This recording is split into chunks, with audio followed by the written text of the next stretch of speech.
Noong bata tayo, isa lang ang gusto natin, tumanda. Gusto nating maging katulad ng mga matatanda. Gusto nating magkaroon ng sariling pera, sariling desisyon, sariling buhay, at kalayaan.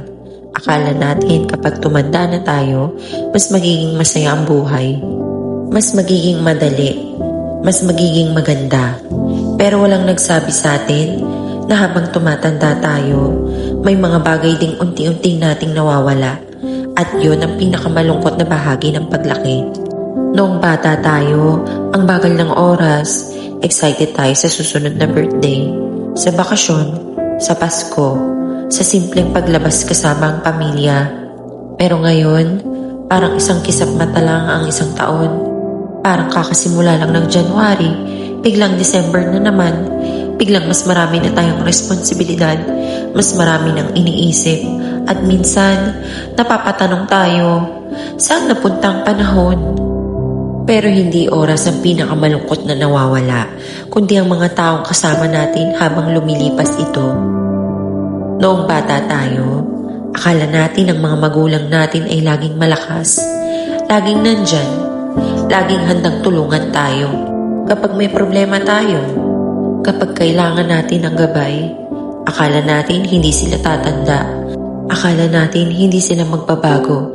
Pero habang tumatanda tayo, napapansin natin ang mga bagay na dati ay hindi natin nakikita. Mas mabilis na silang mapagod. Mas mabagal na silang kumilos.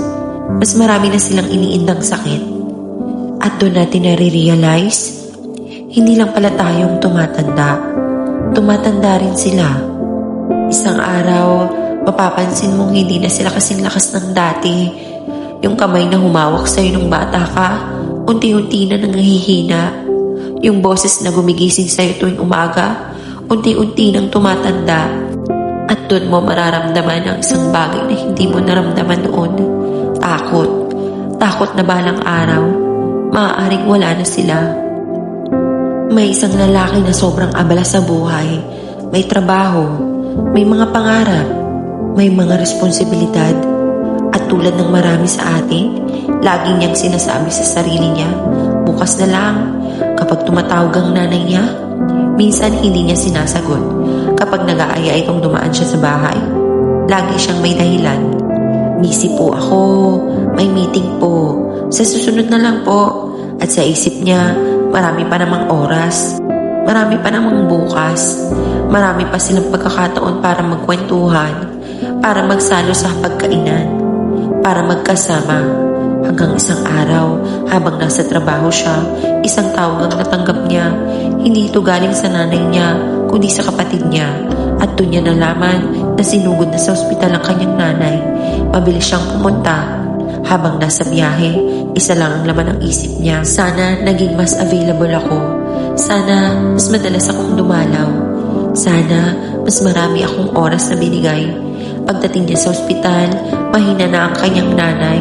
Ngunit nang makita siya nito, ngumiti pa rin. At ang unang sinabi nito ay, "Anak, kamusta ka?" Hindi nito tinanong kung bakit hindi siya madalas bumisita. Hindi ito nagalit, hindi ito nagreklamo. Nag-alala pa rin ito sa kanya, katulad ng ginawa nito buong buhay niya. At doon siya napaluha dahil bigla niyang naisip, habang abala siyang habulin ng mga bagay na akala niya'y mahalaga, nakalimutan niya ang mga taong tunay na mahalaga. Minsan, akala natin marami pa tayong oras, pero ang totoo, walang nakakaalam kung ilang pagkakataon pa ang natitira. Kaya habang nandyan pa sila, habang maaari mo pa silang tawagan, habang maaari mo pa silang yakapin, gawin mo.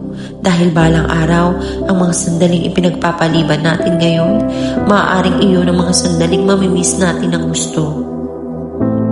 Isa pang malungkot na bahagi ng pagtanda ay ang paglayo ng mga taong minsan ay bahagi ng araw-araw mong buhay. Yung mga kaibigan mong akala mo habang buhay mong makakasama. Yung mga kakwentuhan mo araw-araw. Yung mga taong kasama mong mangarap. Ngayon, may sarili na silang buhay. May sarili na silang pamilya. May sariling responsibilidad. May sariling laban. Hindi dahil nakalimutan ka nila, kundi dahil ganito talaga ang buhay. unti-unti tayong dinadala sa iba't ibang direksyon. At minsan, habang tahimik kang nakaupo, bigla mong maaalala ang mga simpleng araw noon, nung sapat na ang isang laruan para sumaya, nung hindi mo kailangang isipin ang bills, hindi mo kailangang isipin ang trabaho, hindi mo kailangang isipin ang kinabukasan, noong ang buong pamilya ay magkakasabay kumain, nung mas simple ang lahat at mapapangiti ka kasabay ng kaunting lungkot dahil alam mong hindi na may babalik ang panahong iyon. Pero alam mo ba kung anong pinakamalungkot na bahagi ng pagtanda? Hindi ang pagkawala ng kabataan, hindi ang pagdami ng responsibilidad, hindi ang paglipas ng panahon, kundi ang pag-realize na maraming sandali ang dumaan na hindi mo alam na huling beses mo na pala silang mararanasan.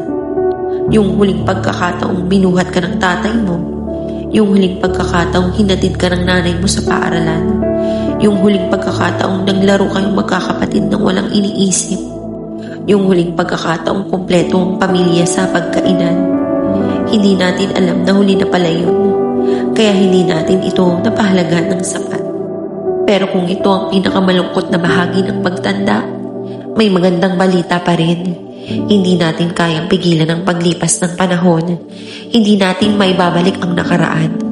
Pero maaari nating piliin kung paano natin gagamitin ang oras na meron tayo ngayon. Unang hakbang, maging present.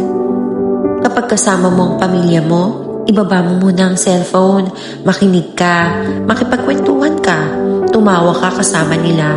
Dahil balang araw, ang mga simpleng usapang ito ang hahanapin mo. Pangalawa, sabihin mo ang mga bagay na madalas mong ipinagpapaliban. Sabihin mong mahal mo sila. Sabihin mong nagpapasalamat ka. Sabihin mong proud ka sa kanila. Huwag mong hintayin magkaroon ng espesyal na okasyon. Huwag mong hintayin maging huli ang lahat. Pangatlo, gumawa ng mga alaala. Hindi kailangang magastos. Hindi kailangang grande. Minsan, ang pinakamasayang alaala ay simpleng hapunan kasama ang pamilya. Simpleng road trip, simpleng tawanan sa sala. Pang-apat, matutong magpatawad. Walang perpektong pamilya, walang perpektong magulang, walang perpektong anak. Lahat tayo may pagkukulang at minsan ang kapayapaan ay nagsisimula sa pagpapatawad. At higit sa lahat, huwag mong ipagpaliban ang kaligayahan dahil ang buhay ay nangyayari ngayon, hindi bukas, hindi sa susunod na taon, ngayon. Noong bata tayo, gusto nating tumanda agad, pero habang tumatanda tayo, naiintindihan natin kung bakit gustong bumalik ng marami sa pagiging bata. Hindi dahil madali noon, kundi dahil kumpleto pa noon. At kahit hindi na natin maibabalik ang nakaraan, maaari pa nating pahalagahan ang kasalukuyan. Dahil balang araw, ang araw na ito rin ay magiging alaala. Kaya yakapin mo ang mga mahal mo, pahalagahan mo ang mga simpleng sandali. At huwag mong hintayin maging huli ang lahat bago mo sabihin kung kaano sila kahalaga sa'yo. Kung nagustuhan mo ang video na to, huwag kalimutang mag-like, mag-subscribe at i-share ito sa mga taong mahalaga sa buhay mo. Maraming salamat sa panonood at tandaan, ang pinakamagandang sandali ng buhay ay kadalasang ang mga sandaling akala natin ay ordinaryo lamang. Hanggang sa muli!